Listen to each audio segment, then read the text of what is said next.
Hello students, this is our last part of chapter 10 and this is called phrasal verbs. A phrase is a group of words. So we're going to take a primary verb and we're going to add something to it, prepositions, and then we'll change the meaning of that verb somehow. So sometimes these can separate from the particle that you add, sometimes they don't separate, they stay together. So here's an example of one that separates. I turned off the lights. Now this separates. I turned the lights off.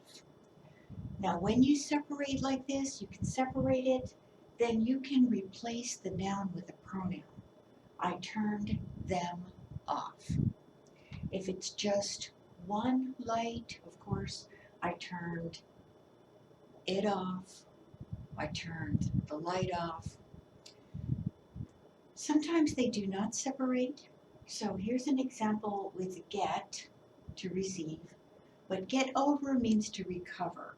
So if you have a cold, you're sneezing, blowing your nose, you could say, we got over our cold. It does not separate, so we have to say, we got over it. Future tense, we will get over it. Present continuous, we are getting over it.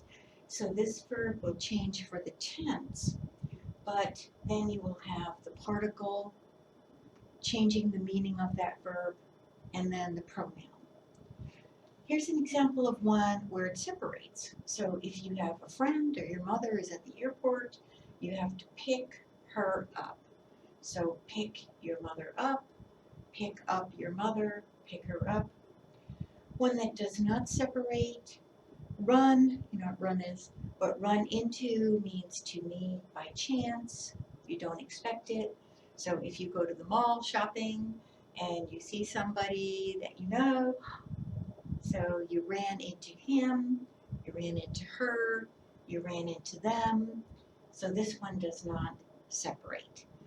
There were lots of phrasal verbs in your chapter 10. They had to figure out, come over, give up, give in. So you could look at those verbs and how the prepositions adding to those verbs will change the meaning. Many times there's another way to say this, but it's not so common. So to turn off the light, if you want another way to say that, extinguish, but not many people say you extinguish the light.